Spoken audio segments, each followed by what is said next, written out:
Praise the Lord. Hallelujah. Hallelujah. அனைவரும் அமர்ந்து கொள்வோம்.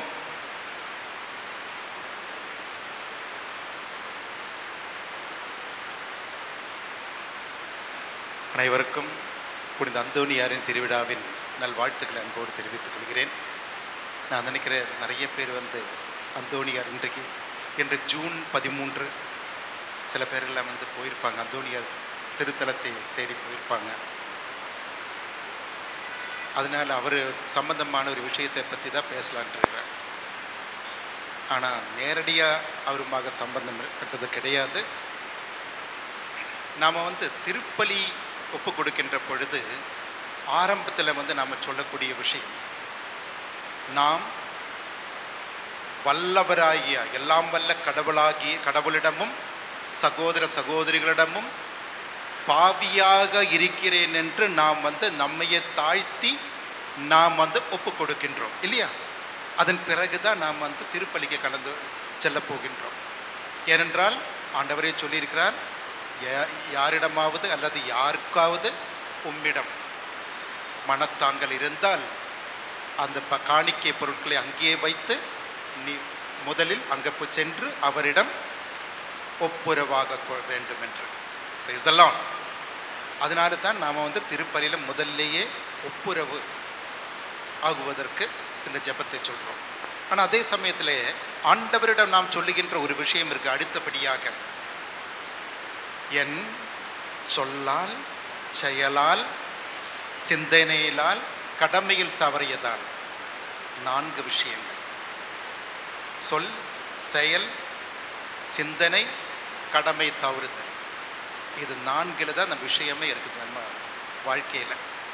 இது 4ம் சரியாக வந்துருச்சுன்னா நாமெல்லாம் அந்தோனியார் இல்லை, அதுக்கு மேலேயே நாம் போயிடும். புனிதம் கடவுளுக்கு நிகராக நாம் மாறிவிடும். கடவுளுக்கு நிகராக மாற முடியாது, அது விஷயம் வேறு.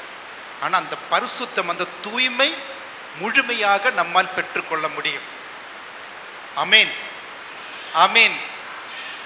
நாம் தினமும் திருப்பலியில் ஜெபிக்கிறோம், அந்த இரக்கத்திற்காக கெஞ்சுகின்றோம்.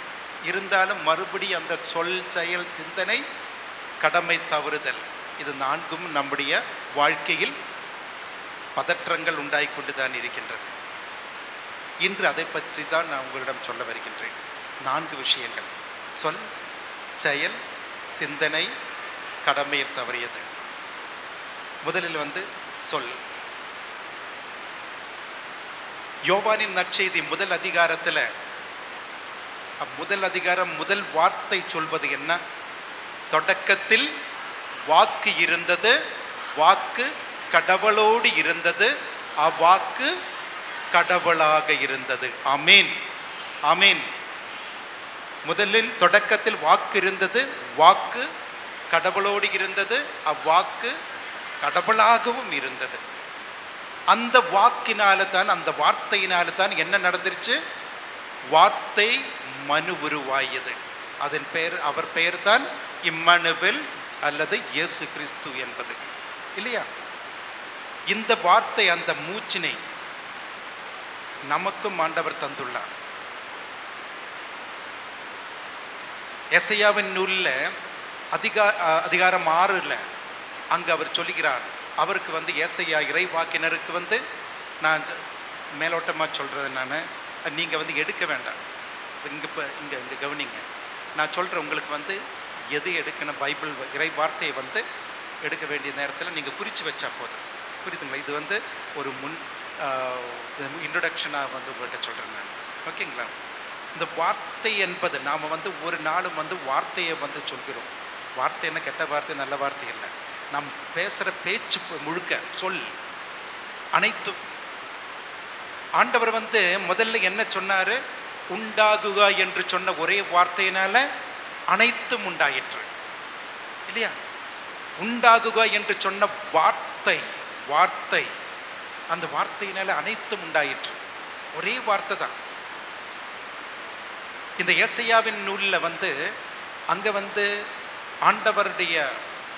ஆண்டவர் அவருக்கு தோன்றிய பொழுது 6வது அதிகாரத்தில், ஏசாயாவின் நூல் 6வது அதிகாரத்தில் ஆண்டவர் தோன்றிய பொழுது அவர் சொன்னார், ஐயோ எனக்கு கேடு, நான் தூய்மையற்ற உதடுகளுடையவரும் தூய்மையற்ற உதடுகளுடையவருடைய மனிதர்கள் இடையே வாழ்பவனுமாக இருக்கின்றேன். ஏனென்றால் ஆண்டவரே நான் என் கண்களால் பார்த்து விட்டேன், அதனால் நான் இறந்திடுவேன் என்று சொல்கிறார். ஏன்?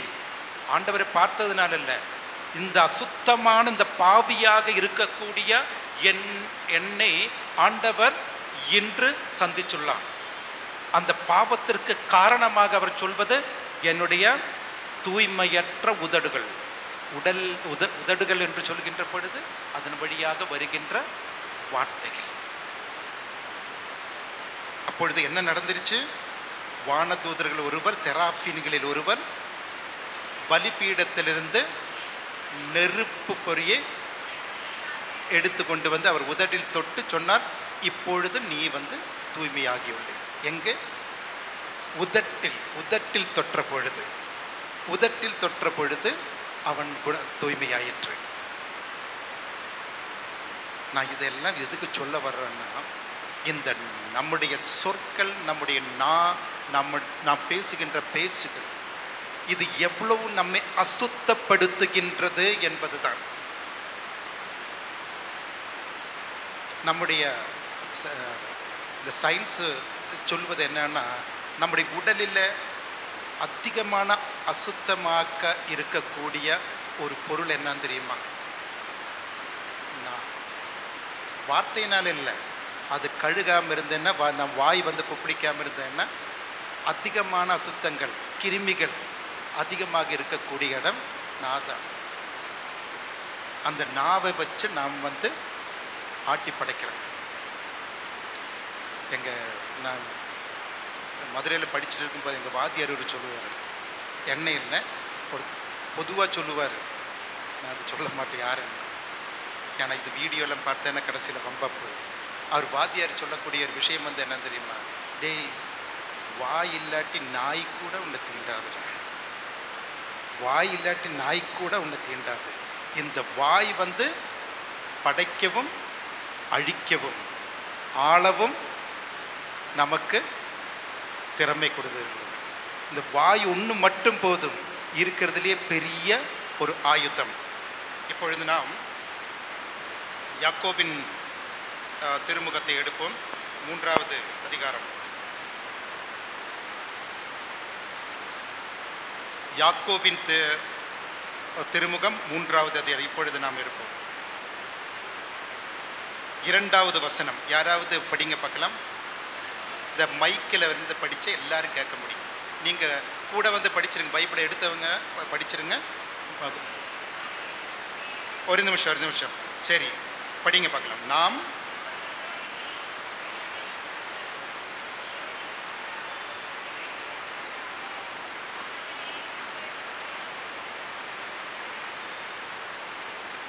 அடுத்தது படிங்க. சரி, நீங்கள் மட்டும் மைக் இருக்கிறவங்க மட்டும் படிங்க. அப்போ தான் அது கேட்கலையா அப்படின்னு நான் படிக்கிறேன். நான் குதிரைகளை அடக்க அவற்றின் வாயில் கடிவாளத்தை போடுகிறோம், அவ்வாறு குதிரைகளை முழுவதுமாக கட்டுப்படுத்துகிறோம். கப்பல்களை பாருங்கள், அவை எத்துணை பெரியவையாக இருந்தாலும் கடும் காற்றில் அடித்து செல்லப்பட்டாலும் கப்பல் ஓட்டுபவர் சிறியதொரு சுக்கானை கொண்டு தாம் விரும்பும் திசையை நோக்கி அவற்றை செலுத்துகின்றனர். மனித நாவும் அதே போல ஒரு சிறிய உறுப்புதான், ஆனால் பெரிய காரியங்களை சாதிப்பதாக அது பெருமை அடிக்கிறது. Price the Lord. இந்த நாவு நமக்கு கொடுக்கக்கூடிய தொல்லைகள், நல்லதுக்கும் கெட்டதுக்கும் இதுதான். நாவை அடக்க முடியாமல் இருந்தால் நம்மால் நம் வாழ்க்கையை அடக்க முடியாது. சிந்தனையை அடக்க முடியாமல் இருந்தால் நம் வாழ்க்கையை அடக்க முடியாதது போல, நம் நாவை அடக்க முடியாமல் இருந்தால் நம் வாழ்க்கையை நாம் அடக்க முடியாது. கைவிட்ட கல்லும் வாய்விட்ட சொல்லும் திரும்பி வராது, இல்லையா? இதுதான் பேசுவாங்க. கைவிட்ட கல்லும் வாய்விட்ட பேசு சொல்லும் திரும்பி வராது. ஆனால் இப்போ சமீபத்தில் வந்து சிலதெல்லாம் திரும்பி வருதாக நியூஸில் வருது. ஒருத்தர் வந்து என்ன பண்ணிட்டார் அப்படின்னா, தன்னுடைய காதலி வந்து தன்னை விட்டு உன்னை வேண்டான்னு சொல்லி அவர் வந்து விட்டு போயிட்டார். வேறு திருமணத்துக்காக போகிறாங்க. இதனால் கோபப்பட்டு அவர் என்ன பண்ணிட்டார் அப்படின்னா, ஒரு பாம்பை எடுத்து அவர் வீசியிருக்கிறார். நார்த் இந்தியாவில் நடந்தது, இப்போ போன வாரம் நடந்த ஒரு விஷயம். பாம்பு எடுத்து வீசியிருக்கிறாரு. அது என்னாச்சு, கூடால வந்து இடையில வந்து ஒரு எலக்ட்ரிக் கம்பம் ஒன்று இருந்துச்சு. அதை அடித்து திரும்பி அவர் மேலேயே வந்துப்பட்டு அவர் அந்த இடத்துல இறந்துட்டார். கைவிட்ட கல் திரும்பி வந்துடும், கைவிட்ட பாம்பே திரும்பி வந்துருச்சு. செவுத்தில் அடித்த மதில் அடித்த ரப்பர் பந்து மேலே அது திரும்பி வந்துருச்சு. அது இல்லாட்டி நாம் பழைய சினிமாவெல்லாம் பார்க்குறோமில்ல, பாம்பு எடுத்து வீசினா உடனே வந்து கதாநாயகர் வந்து ஓடி பறந்து அதை வந்து பிடிச்சி திருப்பி வந்து வீசிடுவார். ஆனால் சொன்ன வார்த்தைகள், வாய்விட்ட சொல் வந்து திரும்பி வராது. அது ஏதோ ஒரு ஆவேசத்தில் நாம் சொல்கிறோம், ஆனால் நம்ம உள்ளிருந்து அது வந்து நாம் சொல்கிறோம். ஆனால் அதனால புண்பட்ட இதயங்கள், அவமானப்படுத்த கூனி குறுகி தனக்குள்ளேயே கூனி குறுகி இருக்கின்ற உள்ளங்கள் எத்தனையோ இருக்கின்றது. எத்தனையோ உறவுகள் இதனால அருந்து போயிருக்கின்றது. திரும்பி பெற முடியாத அளவிற்கு அந்த உறவுகள் வந்து அற்று போய் விடுகின்றது. என்னுடைய வார்த்தைகள் என்னுடைய உள்ளத்தின் வெளிப்படுத்தல் தான். முகம் வந்து உள்ளத்தின் கண்ணாடி என்று சொல்வார்கள். ஆனால் அது வெளிப்படையாக வந்து தோற்றுவது, வெளிப்படுத்துவது எப்படி? இந்த வார்த்தைகளினால் தான். நம்முடைய செயல்களினால் வரும், ஆனால் அதே விட அதிகமாக வந்து வார்த்தைகள் தான். நாம் வந்து சொல்லுவோம் இல்லையா, நான் செத்தா கூட மறக்க மாட்டேன் ஃபாதர். ஏன்? அப்படி ஒரு வார்த்தை என்னை பற்றி சொல்லியிருக்காங்க.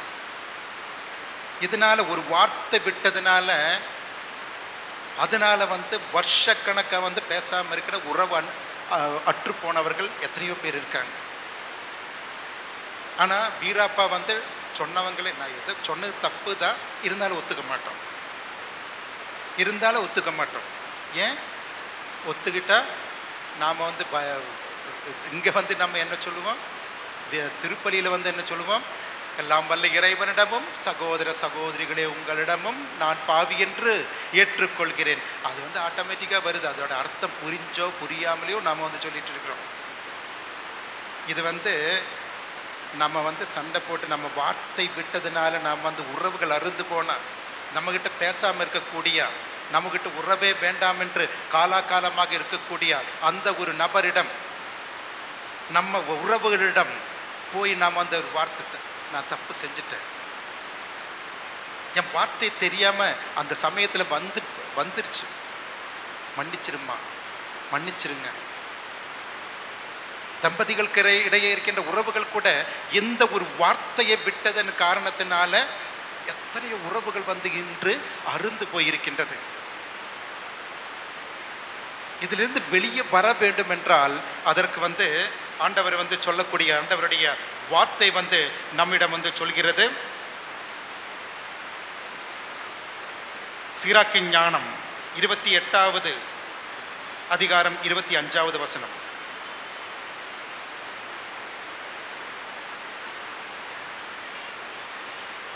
அழியும் தன்மை கொண்ட மனிதர் நெகிழியை வளர்க்கின்றனர். அவ்வாறாயின் யார் அவருடைய பாவங்களுக்கு கழுவாய் தேட முடியும்? சீராக்கின் ஞானம் 28-25. யார ஒருத்தர் படிங்க. உன் சொற்களை நிறுத்து பார்க்க துலாக்கோலையும் என் எடை கற்களையும் செய்து கொள். உன் வாய்க்கு கதவு ஒன்று செய்து அதை தாளிடு. இது வந்து செஞ்சன பிரச்சனையே இல்லையே.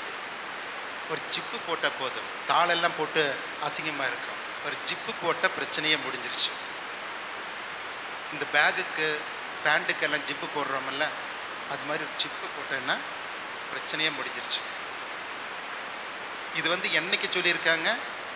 இயேசு வந்து பிறப்பதற்கு பல நூற்றாண்டுகளுக்கு முன்னாடியே சொல்லியிருக்காங்க. என்னன்னு? உன் வாய்க்கு வந்து தாப்பால் போடு. அதுக்கு முன்னாடி என்ன செய்யணும்? நீ சொல்கிற, அதுக்காக வாய் எதுவுமே பேசக்கூடாதுன்னு இல்லை, நீ உன்னுடைய சொற்களுக்கு நீ வந்து நீ வந்து துலாபாரத்தை வந்து எடை கற்களையும் செய்து அதை வந்து தூக்கி அளந்து நீ வந்து அது வந்து கொடு. எப்படிதான் மனுஷன் வந்து பேச முடியும்? பேசுவதற்கே முடியாதே. அதற்கு வந்து என்ன தெரியுங்களா? நாம் வந்து நம்முடைய சிந்தனைகளையும் வந்து நாம் வந்து செதுக்கினால் போதும். நாம் ஒருத்தரை வந்து தவறாக நினைத்து கொண்டால் மட்டும்தான் அவரை பற்றி தவறாக பேச முடியும். அவங்க அப்படி செஞ்சாங்க, இப்படி செஞ்சாங்க, எனக்கு அன்னைக்கு வந்து அப்படி செஞ்சு வச்சிருக்காங்க, அதனால அந்த கோபம் வந்து உள்ள வந்து பொங்கி பொங்கி பொங்கி பொங்கி இன்னைக்கு வார்த்தை வடிவத்தில் வெளியே வந்துருச்சு. புரியுதுங்களா? மற்றவங்க செஞ்சதை பற்றி நீங்கள் சொல்ல நினைக்க வேண்டாம். என் வாழ்க்கையில் அந்த மாதிரி அந்த பொங்கி வந்த வார்த்தைகளுக்கு காரணம் என் உள்ளத்தில் நான் பதித்து வைத்த அந்த வெறுப்பு, பகை. நான் பிறரை நான் வந்து எதிரியாக நினைத்தது, அவர்கள் சொன்ன வார்த்தைகள், அவர்கள் செய்த செயல்களை நான் வந்து இன்றும் அவர்களை வந்து நான் ஒரு எதிரியாக நினைத்து அவர்களை பார்ப்பதன் காரணத்தினால்தான் அறியாமல் தெரியாமல் என் உள்ளத்திலிருந்து அந்த வார்த்தைகள் வருகின்றது. Praise the Lord. Hallelujah, hallelujah. ஒருத்தர் வந்து ஒரு நாளைக்கு ஒரு ஸ்கூட்டரில் வந்திருக்கிறாரு. ஸ்கூட்டரில் வந்தபோது அதில் இருந்து அவர் தடிக்கு கீழே விழுந்திருக்காங்க. அது வீட்டுக்கு முன்னாடியே ஏதோ பொருள் எல்லாம் பசங்க விளையாடுறதுக்காக பொருள் எல்லாம் வச்சதுனால தெரியாமல் வந்து தடுக்கி விழுந்துட்டார். விழுந்து வந்த உடனே இந்த அம்மா கேட்டிருக்காங்க. இந்த அம்மா வந்து ஓடி வந்து ஐயோ உங்கள் வண்டிக்கு ஏதாவது ஆயிடுச்சான்னு கேட்டிருக்காங்க. அப்போ இவருக்கு சரியான கோபம். ஏம்மா, நான் வந்து இவ்வளோ கீழே விழுந்து எனக்கு அடிபட்டிருக்கான்னு கேட்காம நீ வந்து வண்டிக்கு ஏதாவது அடிபட்டிருக்கான்னு கேட்குறியே, எப்படி அது எப்படி எப்படி உனக்கு வந்து அது நீ கேட்கலாம் உனக்குன்னு. உடனே வந்து அந்த அம்மா சொன்னாங்க, உங்களுக்கு என்ன கண்ணு தெரியாதா? உங்களுக்கு என்ன கண்ணு தெரியாதா? அதுக்கு வந்து கண்ணு தெரியுமா, இந்த இருட்டில் வந்து வண்டி வந்துருச்சுன்னா வீட்டில் தானே வண்டி லைட் ஆஃப் பண்ணேன், இப்படியெல்லாம் பொருளை வச்சுருக்குன்னு எனக்கு தெரியுமா? பசங்க வச்சாங்க, அதுக்கு நான் என்ன பண்ணட்டும்? அப்போ நீது அதுக்கு வந்து ஆறுதல் சொல்லாமல் ஏதாவது எனக்கு ஆயிடுச்சான்னு கேட்காம வண்டிக்கு ஏதாவது ஆயிடுச்சான்னு கேட்குறியே. அதுக்கு வந்து அவன் வந்து சொல்கிறான், 7 வருஷத்துக்கு முன்னாடி நான் இதே போல் கீழே வலிக்கு விழுந்தோடனே நீங்கள் வந்து என்னை கிண்டலாக கேட்டீங்கல்ல, என்னன்னு ஏதாவது இந்த டைல்ஸ் ஏதாவது ஆயிடுச்சான்னு கேட்டீங்கல்ல, டைல்ஸ் ஏதாவது ஆயிடுச்சான்னு கேட்டீங்கல்ல.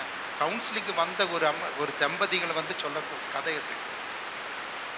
இது சும்மா நானாக வந்து உருவாக்கின கதை கிடையாது. தம்பதிகள் அவங்களுடைய வாழ்க்கையில் நடந்த, அதாவது எப்படி அவங்களுக்குள்ள அந்த பிரிவு, அந்த விரிசல் வந்து எப்படி நடந்துருச்சு, ஆரம்பிச்சது கிடையாது. அதை வந்து அவங்க வந்து யோசித்து அவங்களுக்குள்ளே இருக்கிற அந்த எதிர்ப்பு தன்மையே அவங்க வந்து அந்த எதிரியாக நினைத்ததே அவங்க வந்து கொஞ்சம் கொஞ்சமாக சேர்த்து வச்சு இன்னைக்கு வந்து ஒரு பெரிய மலையாக அவங்களுக்குள்ள வந்துருச்சு. Price the Lord, praise the Lord. நாம் வந்து நம்முடைய வார்த்தைகளை வந்து நாம் விடுகின்ற பொழுது அது வந்து தூக்கி பார்க்கணும் என்று சொல்வது என்ன? அன்பின் எடை போட்டு, இறை அன்பின் எடையை வைத்து, அந்த எடை கல்லை வைத்து நாம் தூக்கி பார்த்தால் எதுவுமே நமக்கு எதிரியாக தெரியாது, யாருமே எதிரியாக தெரியாது, எதுவும் நமக்கு விரோதமாக இருக்காது. Praise the Lord. Hallelujah, hallelujah. இன்று நாம் நம்முடைய வாழ்வில் அத்தனை பேர்த்தையும் எதிரியாக நினைப்பதற்கு காரணம் இந்த இறை அன்பு நமக்குள் இல்லை என்பதுதான். ஆண்டவர் அனைத்தையும் படைத்த பிறகு நன்றென்று கண்டார். அவர் வந்து வேறொரு விஷயத்தை கூட சொன்னார். ஊதாரி மைந்தனின் கதை நான் பல முறை வந்து படிச்சிருக்கிறோம், கேட்டிருக்கிறோம், பிரசங்கத்தை கேட்டிருக்கிறோம் இல்லையா?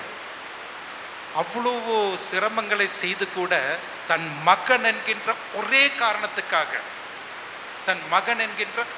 காரணத்திற்காக அவரை வந்து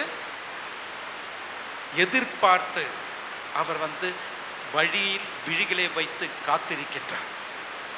கண்ட உடனே ஓடி போய் அவரை வந்து கட்டி தழுவுகின்றார். மகன் வந்து சொல்ல ஆரம்பிக்கிறார், தந்தை உனக்கு எதிராகவும் விண்ணகத்திற்கு எதிராகவும் நான் பாவம் செய்தேன் எல்லாம் சொல்ல ஆரம்பிச்சிட. நீ எதுவுமே சொல்ல வேண்டாம், நீ எதுவுமே சொல்ல வேண்டாம், நீ திரும்பி வந்துட்டே எல்லாம், நீ என்னவாக இருக்கட்டும் பரவாயில்ல, நீ எதுவாக இருக்கட்டும் பரவாயில்ல, நான் வந்து உன்னை ஏற்றுக்கொள்கிறேன். இன்னைக்கு நம்ம வந்து கொண்டாடுவோம், திருவிழாவாக நாம் கொண்டாடுவோம், பெருவிழாவாக நாம் கொண்டாடுவோம். ஏனென்றால் இந்த தந்தையின் உள்ளம் என்பது அன்பின் சிகரமாக இருக்கின்றது. நமக்கு ஒருத்தருக்கு எதிராக நாம வந்து பேசுவதற்கும் அவருக்கு எதிராக குற்றச்சாட்டு கொண்டு வருவதற்கும் 1008 காரணங்கள் இருக்கலாம். ஆனால் அன்பு என்கின்ற ஒரே ஒரு காரணம் இருந்தால் போதும், அதை எல்லாம் வந்து தூக்கி வெளியே எறிந்து விட முடியும். ஆமென், ஆமென். சொல் நாம் வந்து தூக்கி எடை போட்டு புது எடை கல்லை செய்து அதை வந்து நாம் வந்து தூக்கி பார்க்க வேண்டும். அதற்கு தாழிட்டு நாம் வந்து பூட்டி வைக்க வேண்டும், ஜிப்பை போட்டு வந்து வைக்க வேண்டும் என்று சொல்கின்ற பொழுது அதற்கு காரணம் இதுதான், வேற எதுவுமே இல்லை. நாம் வந்து செய்ய வேண்டிய கடமை, அது வந்து புரிந்து கொள்ள வேண்டிய இதயத்தில் நாம் இருத்தி வைக்க வேண்டியது இறை அன்பு என்பது தான். Amen, amen. Praise the Lord. எரேமியா 15:19, எரேமியா 15:19. எனவே ஆண்டவர் கூறுவது இதுவே, நீ திரும்பி வந்தால் நான் உன்னை முன்னைய நிலைக்கு கொண்டு வருவேன். என் முன் வந்து நிற்பாய். பயனிலா நீக்கி பயனுள்ள பேசின் நீ என் இறைவாக்கினனாக இருப்பாய். அவர்கள் உன்னிடம் திரும்பி வருவார்கள், நீ அவர்களிடம் திரும்ப வேண்டாம். ஆமென். பயனில்லா நீக்கி பயனுள்ள பேசினா நீ என் இறைவாக்கினர் ஆவாய். சில டிரான்ஸ்லேஷனில் வந்து பைபிளில் வேறு டிரான்ஸ்லேஷனில் வந்து என்ன சொல்லியிருக்கேன் தெரியுமா? இறைவாக்கினர் ஆவார் என்று சொல்ல கிடையாது, நீ என் நாவாக இருப்பாய், நீ என் நாவாக இருப்பாய் என்று. ஆண்டவருடைய நாவாக இருப்பாய் நீ. எப்பொழுது? பயனற்றவையை நீக்கி பயனுள்ளவையை நீ பேசினாள். ஆமென். பயனற்றவையை நீ அகற்றிவிட்டு பயனுள்ளவையை நீ பேசினால், அது மட்டுமே நீ பேசினால் நீ எனது நாவாக இருப்பாய். இன்று நாம் வந்து புனித அந்தோணியாரின் திருவிழாவை கொண்டாடுகின்றோம் இல்லையா? இந்த திருவிழாவை கொண்டாடுகின்ற பொழுது அவருடைய நாவென்றும் அழியாமல் இருக்கின்றது. அதற்கு காரணம் என்ன? அவர் வந்து இறை அன்பினால் பற்றி எரிந்தவராக, இறை அன்பினால் பற்றி எரிந்தவராக அவர் தன்னுடைய வார்த்தைகளை, இறை வார்த்தைகளே அப்பிறருக்கு பகிர்ந்து கொடுத்தார். அதனால் அந்த நா இன்றும் அழியாமல் இருக்கின்றது. பயனற்றவை அகற்றிவிட்டு பயனுள்ளதாக இருப்பவற்றை அவர் பேசினார். அதனால்தான் நாம் அவருடைய நாவ் இன்றும் அழியாமல் இருக்கின்றது. இல்லாமல் அவர் வந்து பெரிய ஒரு நற்செய்தி பரப்பாளராக இருந்ததுனால கிடையாது. Praise the Lord, praise the Lord. இன்று நாம் நம்முடைய குடும்பத்தில், நாம் சுற்றத்தில், நாம் இருக்கின்ற இடத்தில் நாம் வந்து சொல்கின்ற நம்முடைய நாவினால் உதட்டினால் வருகின்ற வார்த்தைகள் அது பயனுள்ளதாக மட்டும் இருக்க வேண்டும். இறைவனுக்கு பயனுள்ளதாக, இறை அன்பு, இறை பற்றை ஏற்றுக்கொள்ளும் அளவிற்கு பயனுள்ளதாக இருக்க வேண்டும். மிச்சம் மீதி அனைத்தையும் நாம் வந்து தூற்றி அகற்றிவிட வேண்டும். அதற்கு நாம் வந்து இந்த எடைக்கல்லை வந்து வச்சு தூக்கி பார்க்க வேண்டும். மற்றவற்றை அனைத்தையும் தாப்பாள் போட்டு தாழிட்டு பூட்டி வைக்க வேண்டும். Praise the Lord. அவ்வளோ சிரமமெல்லாம் கிடையாது. நீங்கள் வந்து இதெல்லாம் எப்படி முடியும் ஃபாதர், எப்படி முடியும்? அதெல்லாம் நம்ம வந்து மத்தியானத்துக்கு பிறகு பார்ப்போம். இப்பொழுது வந்து நாவின் சிந்தனைகளை பற்றி, அதாவது சொற்களை பற்றி நாம் வந்து பார்ப்போம். மத்தேயு 12:36, மத்தேயு 12:36.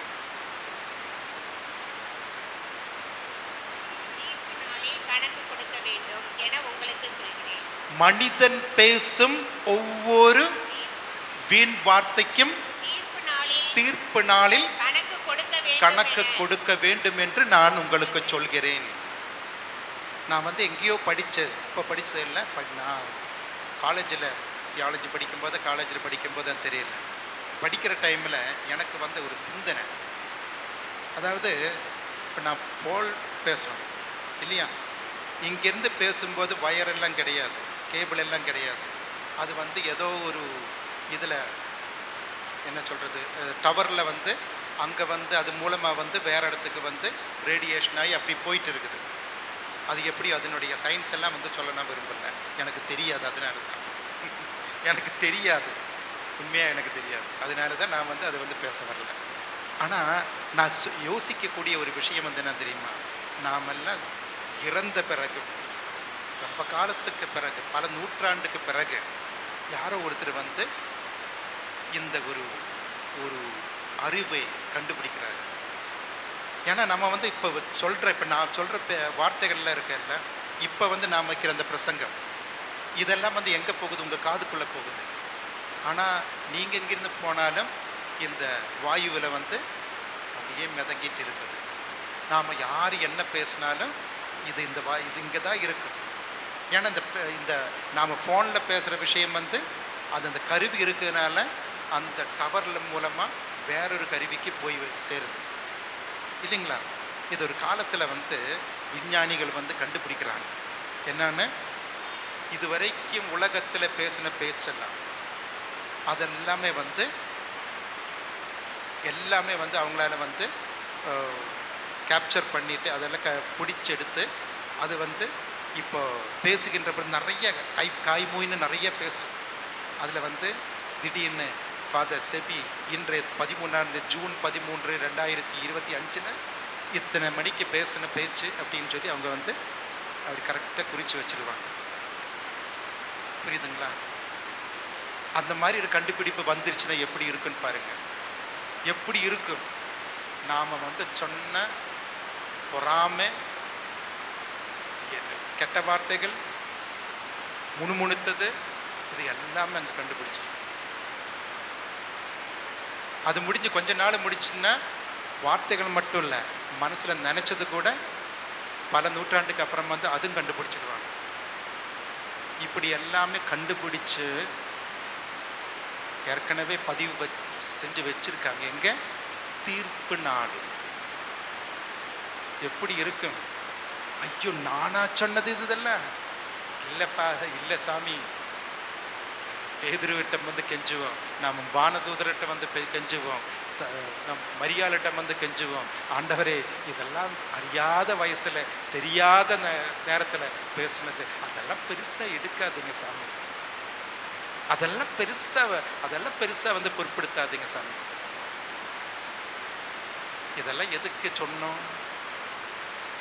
கேள்வி வரும். அதனால தான் ஆண்டவர் இன்னைக்கு சொன்ன வார்த்தை, நீங்கள் சொல்கின்ற மனிதர் பேசும் ஒவ்வொரு வீண் வார்த்தைக்கும் தீர்ப்பு நாளில் நல்லதை செஞ்சா மட்டும் நாம வந்து சொல்றோம், நான் அதை செஞ்சிருக்கிறேன், இதை செஞ்சிருக்கேன், கடவுளை எனக்கு வந்து நான் கேட்டதுக்கு எனக்கு வந்து பதில் தரும். நான் என் கருத்தை வந்து நான் வந்து ஒரு நாளைக்கு வந்து அந்த வருஷத்துல ஒரு நாளைக்கு டிவைன் தியான இல்லத்தில் நான் தியானத்துக்கு போயிருக்கிறேன், அதனால எனக்கு இதெல்லாம் நீ தரணும். ஆனால் தினமும் வந்து 10 முறை வந்து கடவுளை வந்து கடவுளை தெரியாதுன்னு சொல்கிறோம், பிறரை வந்து கெட்ட வார்த்தையில் திட்டுறோம், அவங்களுக்கு எதிராக இல்லாதது பொல்லாதது சொல்கிறோம். அதெல்லாம் நம்ம கணக்கில் படாது. ஆனால் அவர் கணக்கில் எல்லாமே வரும். நல்லதுன்னு தனியாக, கெட்டதுன்னு தனியாக, தனித்தனியாக வரும். ஆமென். பயமுறுத்தலுக்காக சொல்லலை, நான் சொல்கிறது வந்து நம்முடைய வார்த்தைகளை வந்து தேவையில்லாமல் ஒரு புரளி பேசுகின்ற பொழுது, ஒருத்தரை பற்றி வேறொருத்தர்கிட்ட வந்து நான் புரளி பேசுகின்ற பொழுது ரகசியமாக யாருக்கும் தெரியலன்னு சொன்னாலும் அது வந்து அந்த வேவ்ஸ் வந்து அலைகள் வந்து ஆண்டவர்கிட்ட வந்து ஒரு ரெக்கார்டிங் புக் இருக்குது, பதிவு செய்கின்ற ஒரு கருவி இருக்குது, அதில் போய் பதிவாகும். அங்கே பதிவாகுதோ இல்லையோ, நம்ம யாருக்கிட்ட பேசுகிறோமோ அவங்க நினைப்பாங்க, என்ன நினைப்பாங்க, இன்னைக்கு அவளை பற்றி எங்கிட்ட பேசுகிறேன், நாளைக்கு என்னை பற்றி அவள்கிட்ட பேசுவேன். ஒரு சமீபத்தில் நாங்கள் ஃபாதர்ஸுக்கு நடந்தது, வெளியே சொல்லக்கூடாது. இருந்தாலும் நாங்கள் வந்து கோத்தகிரியில் ஒரு 1.5 மாதத்துக்கு முன்னாடி கோத்தகிரி போனோம்.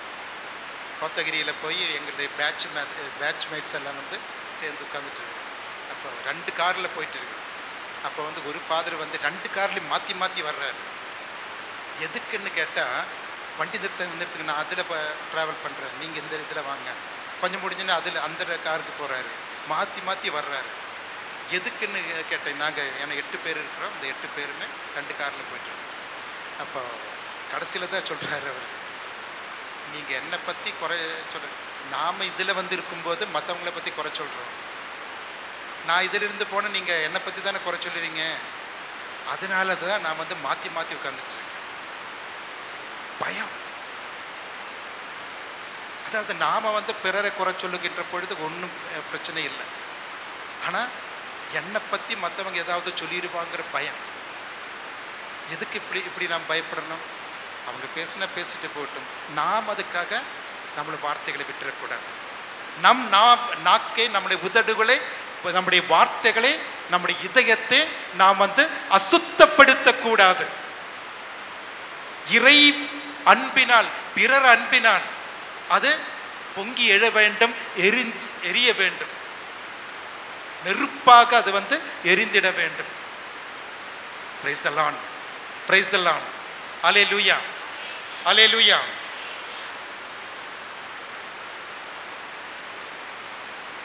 எரேமியா 15:19 அது நாம் ஏற்கனவே பார்த்தோம் இல்லையா? பயனில்லாதவை நீக்கி பயனுள்ளவை நாம் பேச வேண்டும் என்பது. இனி வந்து மறுபடியும் வந்து அந்த யாக்கோபின் திருமுகத்துக்கு நாம் திரும்பி செல்வோம். யாக்கோபின் திருமுகம் 3வது அதிகாரம்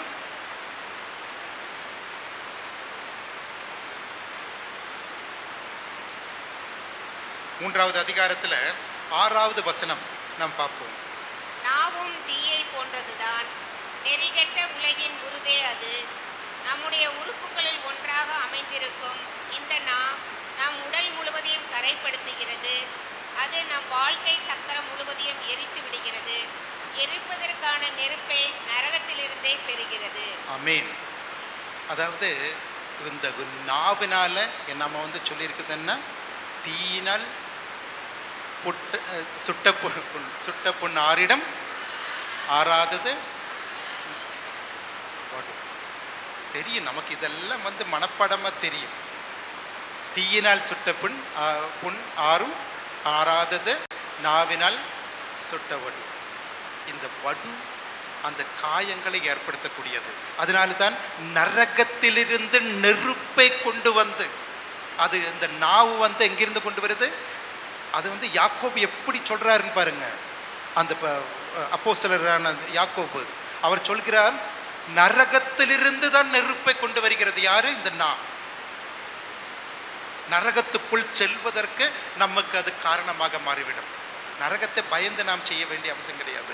இன்று இந்த உலகத்தில் நாம் வாழ்கின்ற பொழுது இந்த நம்ம உறவுகள் வந்து அருந்து போவதற்கு நாம் சொல்கின்ற ஒவ்வொரு வார்த்தைகளும் அது காரணமாக இருக்கின்றது. ஒரு சமீபத்தில் 2-3 நாளைக்கு முன்னாடி ஆஸ்திரியா, ஐரோப்பிய கண்டத்தில் இருக்கிற ஆஸ்திரேலியா கிடையாது, ஆஸ்திரியாவில் வந்து நடந்த ஒரு விஷயம் என்னன்னா, ஒரு பையன் 21 வயசு இருக்கிற ஒரு இளைஞன், அவன் தன்னுடைய பழைய குடும்பத்தில் ஸ்கூலில் போய் 2 துப்பாக்கி எடுத்துக்கொண்டு போய் 10 பேர், நிறைய பேரை சுட்டிருக்காங்க, 10 பேர் வந்து அதே இடத்துல வந்து இறந்துருக்காங்க. காரணம் என்னன்னு தெரியுமா?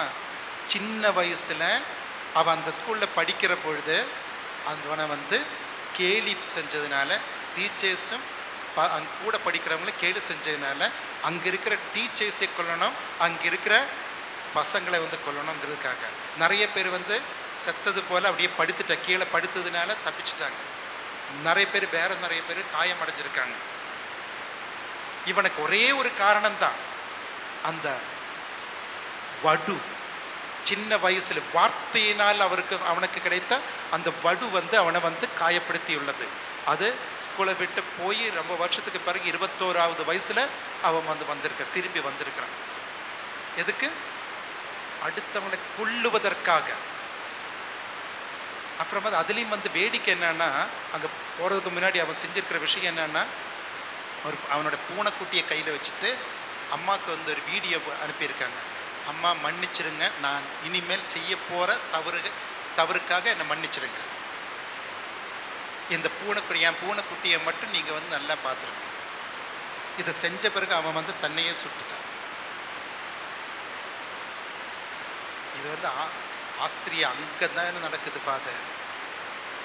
இங்கே இப்படிப்பட்ட காயங்கள், வார்த்தையினால் வந்த காயங்கள், அதனால மனசொடைஞ்சு போய் வாழ்க்கை சுக்கு நூறாக மாறி இருக்கின்ற எத்தனையோ வாழ்வுகள் இன்று இங்கே இருக்கின்றது. இளம் பிள்ளைகளாக இருக்கட்டும், பெரியவங்களாக இருக்கட்டும், நிறைய பேர் இருக்காங்க. எனவே நாம் சொல்கின்ற ஒவ்வொரு வார்த்தைகளையும் வந்து எடை போட்டு நாம் வந்து பார்க்க வேண்டும். இல்லாவிட்டால் நாம் அதற்கு தீர்ப்பு நாளில் கணக்கு கொடுக்க வேண்டியதாக வரும். Amen. Praise the Lord, praise the Lord.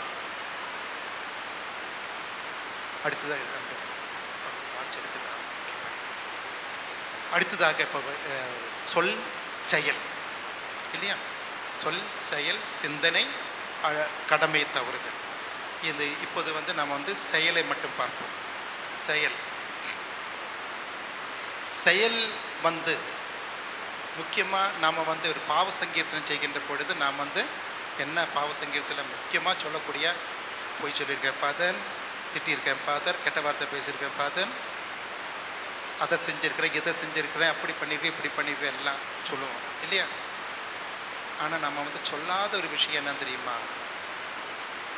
இப்போ சொன்ன பாவங்களுக்காக, மறந்து போன பாவங்களுக்காக எல்லாம் சொல்லுவோம். இப்போ சில பேருங்க வந்து சொல்லுவாங்க, இப்போ செஞ்ச பாவங்களுக்காகவும் சொல்லுவாங்க. இப்போ செஞ்ச பாவம்னா பாவ சங்கீர்த்தம் செஞ்சதே ஒரு பாவம் ஆயிடுச்சான்னு பார்ப்பேன் நான். அதாவது அது தவறாக அவங்க சொல்கிறாங்க. இப்போ சொன்ன பாவங்களுக்காகவும் மறந்து போன பாவங்களுக்காகவும், கடமையே தவறியதை பற்றி நாம் வந்து மறந்து விடுகிறோம். அது வந்து அப்புறமேல சொல்லுவோம். இந்த செயலினால் வருகின்ற பாவங்கள் முக்கியமாக செய்வது நம்முடைய ஐம்புலன்களால் வருகின்ற பாவங்கள் தான். ஐம்புலன்களால் வருகின்ற பாவங்கள் தான் முக்கியமாக வருகின்றது.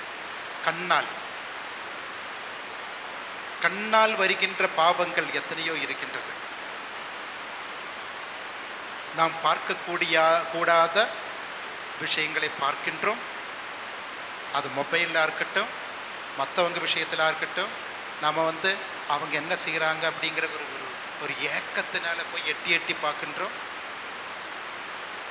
கண்ணால் வந்து எத்தனையோ பாவங்களை வந்து நாம் செய்கின்றோம். பார்க்கக்கூடாத விஷயங்கள், கேட்கக்கூடாத விஷயங்கள் நாம் வந்து கேட்கின்றோம். செய்யக்கூடாத விஷயங்களை நாம் கையால் தொடுவது, அதுவும் ஐம்புலன்களில் ஒன்று தான். நடப்பது, செல்லக்கூடாத இடத்திற்கு செய்யக்கூடாத விஷயங்களை செய்வது, இதெல்லாம் வந்து நாம் செய்கின்றோம். நான் வந்து வயசானவங்களுக்கு வந்து கிளாஸ் எடுக்கின்ற பொழுது ஒரு விஷயத்தை சொன்னேன். நீங்கள் வந்து நிறைய பேர் வந்து ரொம்ப சங்கடத்தில் இருக்கீங்க. ஏன்னா உங்களுக்கு காது கேட்க மாட்டேங்குது, காதுக்கு குறைவாக கேட்குது, கண்ணு அப்படியே மங்கலாக தெரியுது, பேசும்போது உங்களுக்கு வந்து வார்த்தைகள் வர மாட்டேங்குது, ஞாபகம் மறதி வருது. வார்த்தைகள் வர்றதில்லை, பேச்சு ஞாபகம் மறதி வருது, காது கரெக்டாக கேட்க மாட்டேங்குது, ஸ்பீடாக வந்து நடக்க முடிய மாட்டேங்குது, ஒரு பொருளை எடுத்தோன்னா அப்படியே கையை நடுங்குது.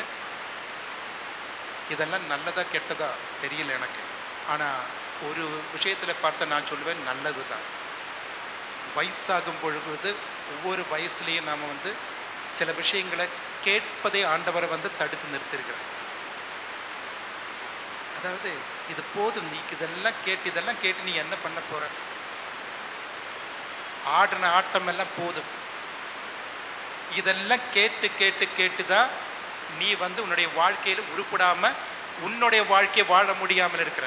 உடனே வந்து நாம வந்து ஒரு கருவியை வந்து மாட்டி, நான் வந்து வேண்டாம்னு சொல்லல, கருவியை வந்து மாட்டுங்க, ஒன்றும் பிரச்சனை இல்லை.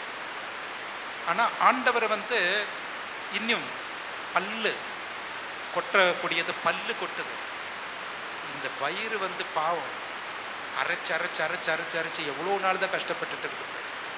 வயசாகும் போது அந்த பல்லை வந்து அது வந்து ஒன்றை கொட்ட ஆரம்பிக்குது. அப்போ அதுக்கு தகுந்த அளவுக்கு தான் வயிற்றுல வந்து பொருளை போகணும். புது பல்லு வைக்கிறதுல தப்புன்னு சொல்ல நான். நிறைய வந்த உடனே வந்து கோத்ரேஜை வந்து தேய்க்க வேண்டியது, இல்லாட்டி வேற என்னென்ன இருந்தாலும் அது தேய்க்க வேண்டியது. தேய்ச்சிடலாம், ஒன்றும் பிரச்சனை இல்லை. அழகாக இருக்கிற வரைக்கும் நீங்கள் அழகாக இருக்கிறதுக்கு முயற்சி எடுங்க, ஒன்றும் தப்பு இல்லை. ஆனால் அந்த நிறைய உனக்கு வந்து உன்னை வந்து மதிப்புக்குரிய ஒரு அடையாளம், மதிப்பை கொடுக்கக்கூடிய ஒரு அடையாளம். அதே போன்று பல்ல வந்து நாம் வந்து அந்த பல்லு கொட்டுகின்ற பொழுது அந்த பல்லு முடிஞ்சால் வந்து நாம் வந்து அந்த லிக்விடான பொருளை சாப்பிட்றதுக்காக நம்முடைய வயிறு நம்முடைய கேட்குது. காது வந்து நமக்கு வந்து கேட்காத போது, கொஞ்சமாக கேட்கும்போது அது போதும். சுத்தமாக கேட்காம இருந்தால் அது கொஞ்சம் அதுக்கான ஆப்ரேஷன் எல்லாம் பண்ணிடுங்க, இல்லாட்டி கருவி வச்சிருங்க. கண்ணுக்கு வந்து சுத்தமாக தெரியாத பொழுது கண்ணாடியை வந்து வைக்கலாம். ஆனால் அதுக்காக நாம் வந்து ஐயோ எனக்கு கண்ணு தெரியல, 80 வயசு தான் ஆயிருக்குது, அதுக்குள்ளே என் கண் பார்வை போயிடுச்சு அப்படின்னு சொல்லக்கூடாது. 80 வயசுக்குள்ளே என் கண் பார்வை போயிடுச்சு, 75 வயசுக்குள்ளே 60 வயசுக்குள்ளே என் காது மந்தமாயிருச்சு, கண்ணு வந்து மங்களாயிடுச்சு, பல்லு வந்து கொட்ட ஆரம்பிச்சு, முடி வந்து கொட்ட ஆரம்பிச்சிருச்சு. இனிதுக்கு எதுக்கு தான் நாம் வந்து மைனராக நடக்கணும், இல்லாட்டி நாம் வந்து உலக அழகின்னு பேர் வச்சுட்டு நாம் நடக்கணும்? நான் சொன்னது இந்த அழகெல்லாம் வந்து அழகியாக இருந்தால் நல்லது தான் நம்முடைய வாழ்க்கைக்கு, அது வந்து நம் குடும்ப வாழ்க்கைக்கு நல்லது தான், இல்லைன்னு சொல்லலை. ஆனால் அதுக்காக நாம் வந்து வாழ மறந்துடக்கூடாது. இந்த ஐம்புலன்கள் சொன்னால, அந்த ஐம்புலன்கள் வந்து சில சமயத்தில் வந்து ஆண்டவரை வந்து இயற்கையின் வழியாக அதற்கு வந்து ஒரு ஒரு என்ன சொல்கிறது, கண்ட்ரோலுக்கு வந்து கொண்டு வருது. அதை வந்து நம்ம ஏற்றுக்கிட்டு தான் ஆகணும். அதை ஏற்றுக்காத காரணத்தினால தான் நம் வாழ்க்கையில் வந்து அதை தாண்டி நாம் வேறொரு மனிதனாக வாழ முயற்சி பண்ணுறோம். வேறொரு மனிதனாக வாழ்வதற்காக நாம் முயற்சி எடுக்கின்றோம்.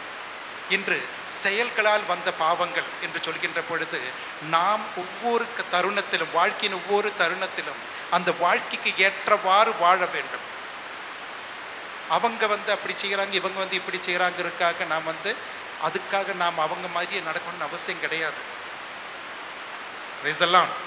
அல்லேலூயா, அல்லேலூயா.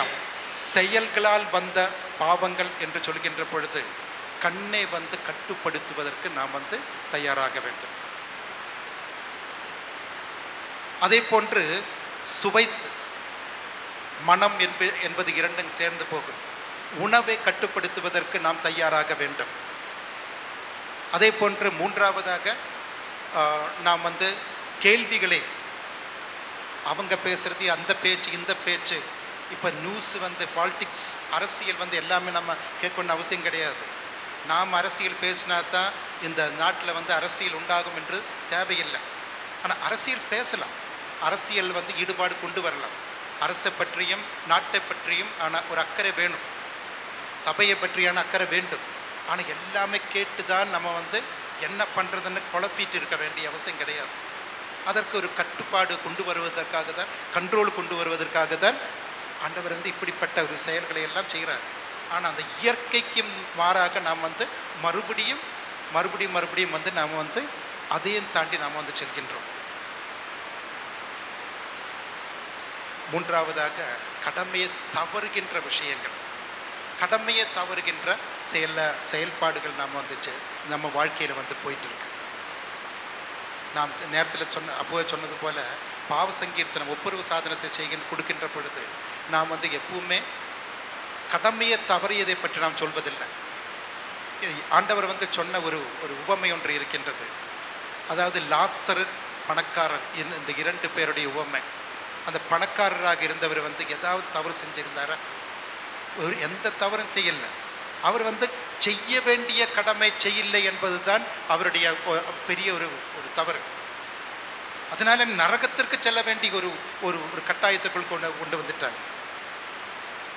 அதே போன்று மத்தேயுவின் நற்செய்தியில் 25வது அதிகாரத்தில் நாம் பார்க்கின்றோம், வலது பக்கம் இருக்கின்ற ஆடுகளும் இடது பக்கம் இருக்கின்ற ஆடுகளும். தவறு எதுவும் செய்ததாக அங்கே வந்து பார்க்க முடியாது. செய்ய வேண்டிய கடமைகளை செய்யல.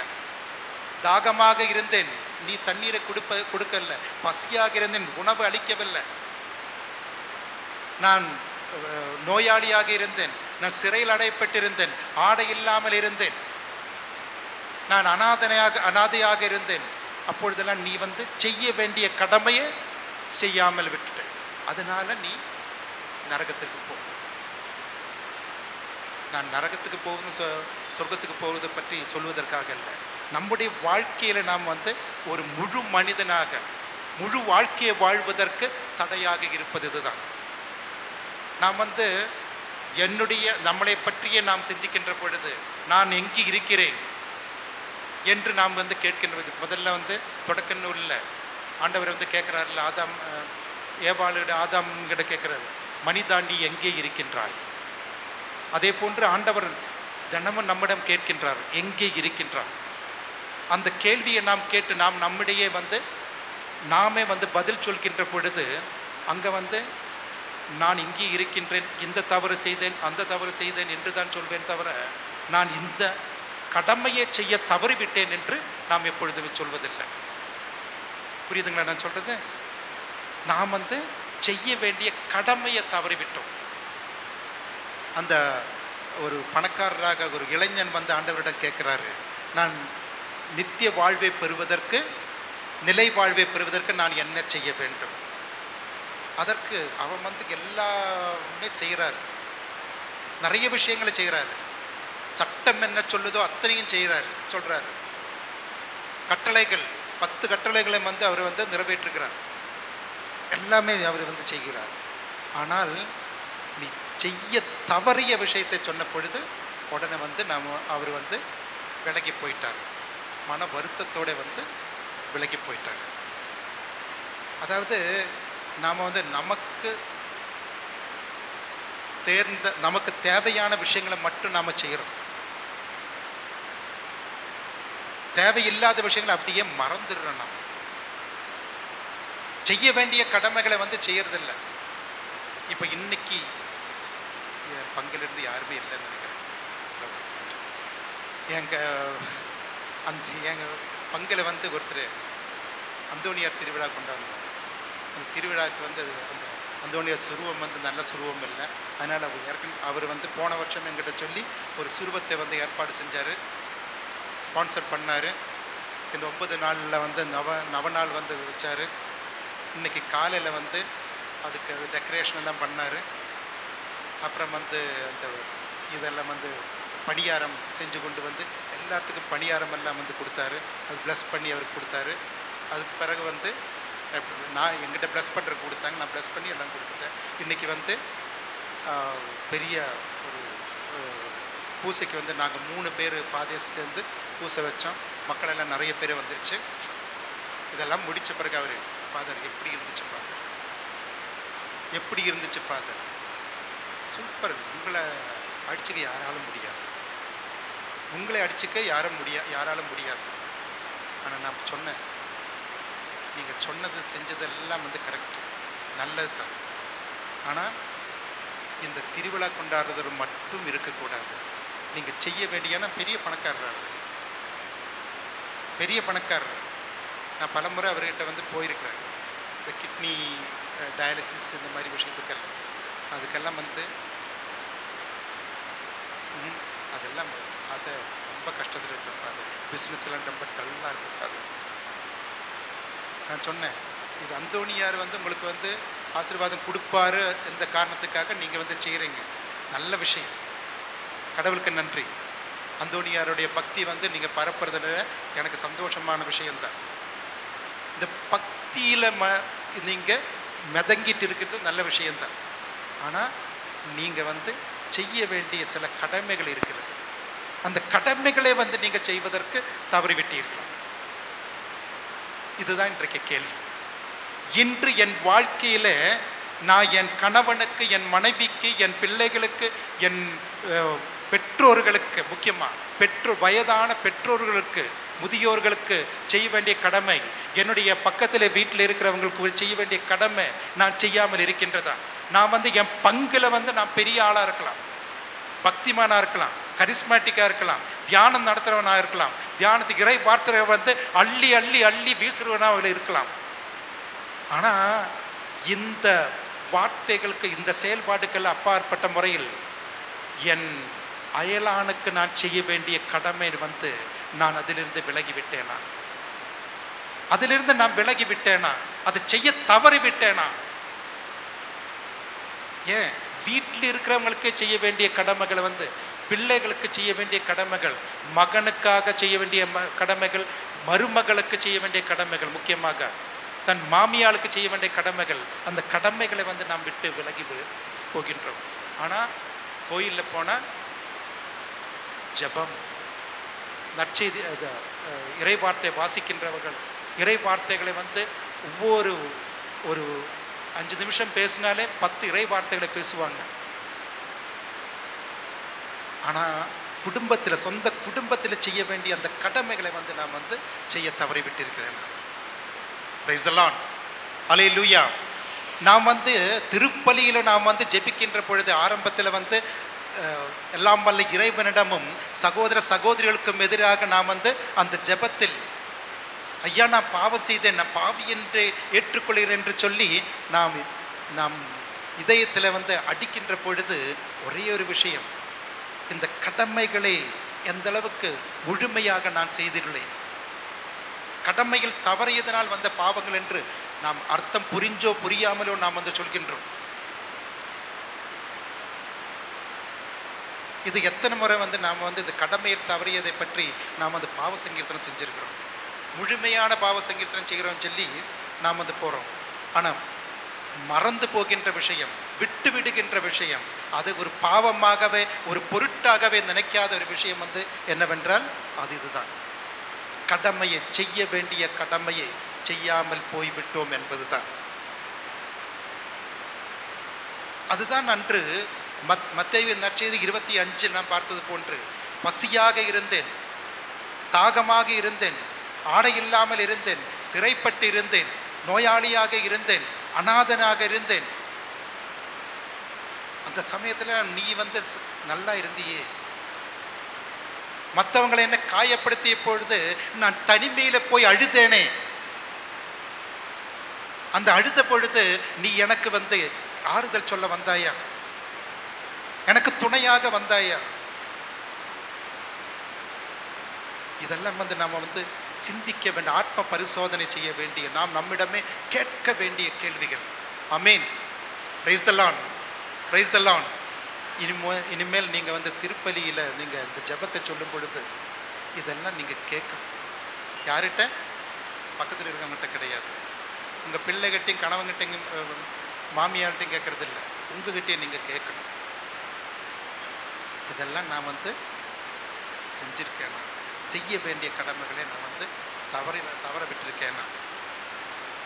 என்னுடைய சொற்களிலிருந்து ஆரம்பிப்போம். என்னுடைய சொற்களை நாம் எப்படி அந்த சொற்களை நாம் பயன்படுத்துகின்றோம்.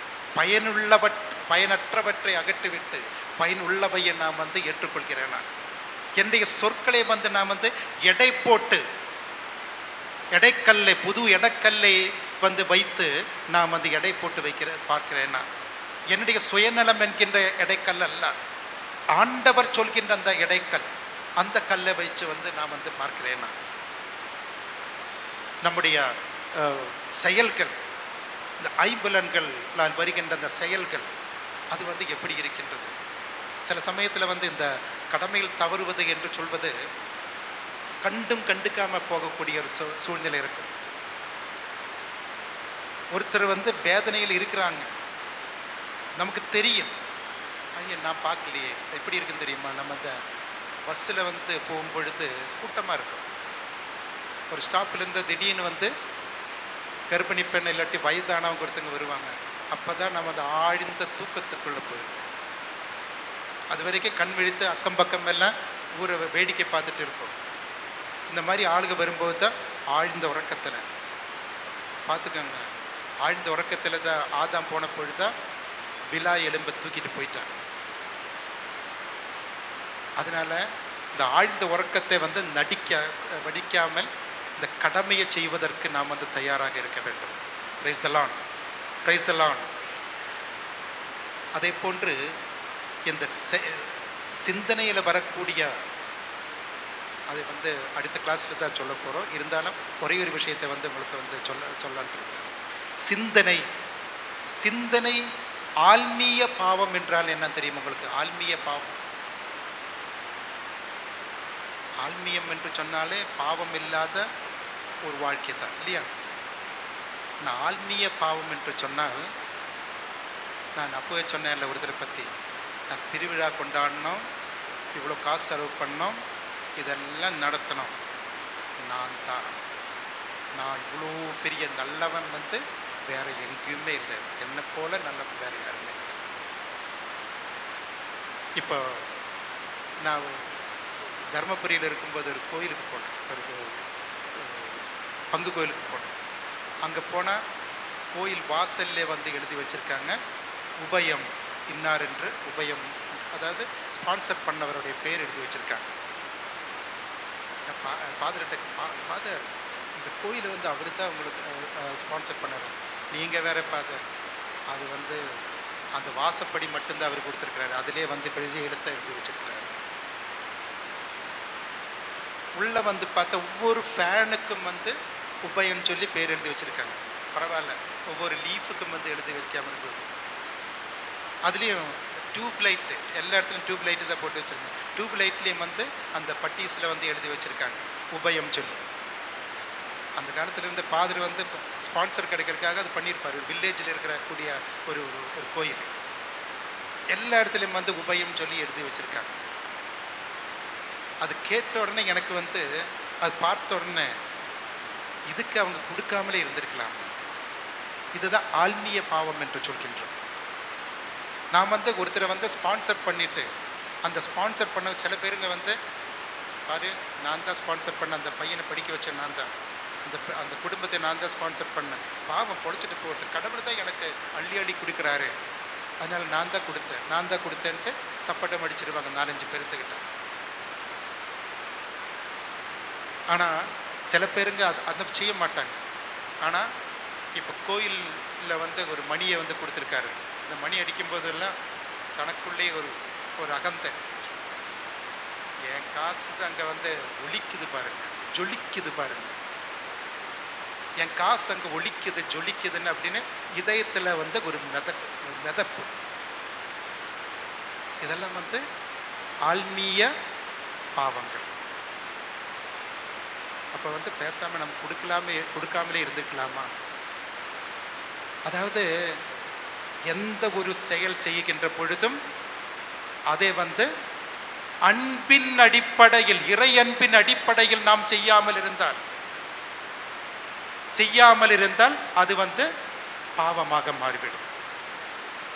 நாம் கொரிந்தியருக்கு எழுதிய திருமுகம், முதல் கொரிந்தியருக்கு முதல் திருமுகம் 13வது அதிகாரத்தை பார்ப்போம்.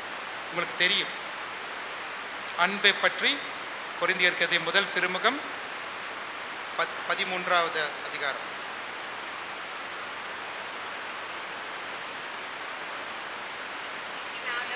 அன்பு எனக்கு இல்லையே, ஒலிக்கும் வெண்கலமும் ஓசையிடும் தாளமும் போலாவே. போச்சா?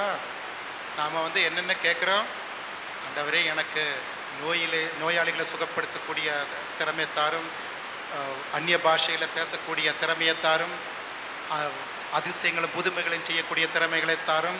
இதெல்லாம் செஞ்சாலும் எவ்வளோதான் திறமைகளும் வரங்களும் பலன்களும் கனிகளும் எல்லாம் உங்களுக்கு கிடைச்சாலும் அன்பு இல்லைனால் எந்த ஒரு பிரயோஜனம் இல்லை. அடுத்ததாக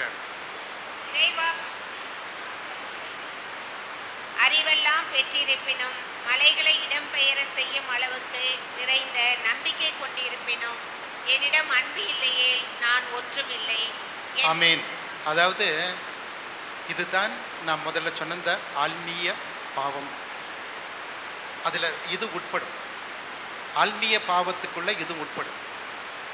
அதாவது நாம் என்னென்ன செஞ்சாலும் இப்போ நம்பிக்கை தான் எல்லாத்துக்கும் அடிப்படைன்னு சொல்கிறோம் இல்லையா? நாம் வந்து சொல்கிறோம் நம்பிக்கை தானே அடிப்படை, எல்லாத்துக்கும் அடிப்படை நம்பிக்கை தான்.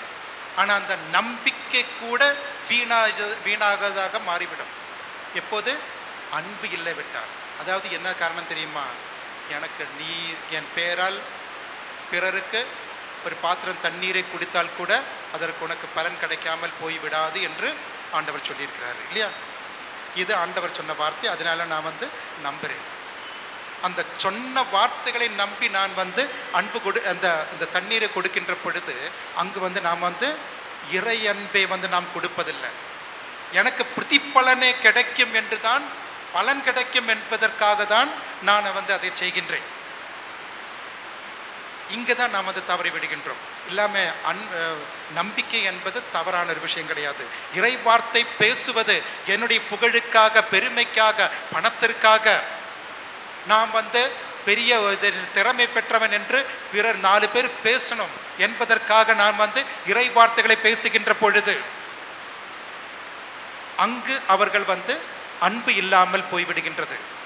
அவிலா தெரேசம்மாள் வந்து சொல்வார்கள், அவர்கள் வந்து சொல்வார்கள், அன்பு ஜபத்தில் வளர்கின்றவர்கள், இறை இயேசுகள் ஆன்மீகத்தில் வளர்கின்றவர்கள், அவர்களுக்கு வருகின்ற பெரிய தவறுகளில் ஒரு சில தவறுகள் இதுதான். அதாவது நான் ஆன்மீக வளர்ச்சி அடைந்த ஜபம் செய்கின்ற ஒரு ஒரு உன்னதமான ஒருவன், அடுத்தவங்களை பார்த்து ஏன் அவங்கெல்லாம் ஜெபிக்காங்க இருக்காங்க, ஏன் அவங்கெல்லாம் அப்படி வாழ்கிறாங்க, என்ன போய் வாழ வேண்டியதானே, கடவுள் இருக்கிறார்ல அந்த மாதிரி வாழ வேண்டியதானே, இப்படி வாழ வேண்டியதானே என்று பிறரை குறை சொல்லக்கூடியது நான் சொன்னது கிடையாது, ஆவிலா தெரேசம்மாள் சொன்னது.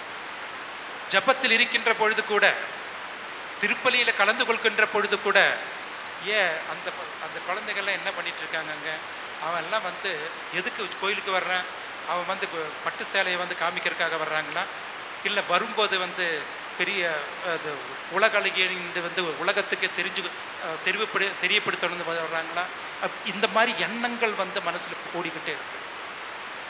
புரியுதுங்களா நான் சொல்றது? இதுதான் ஆன்மீக பாவம் என்று சொல்கின்றோம்.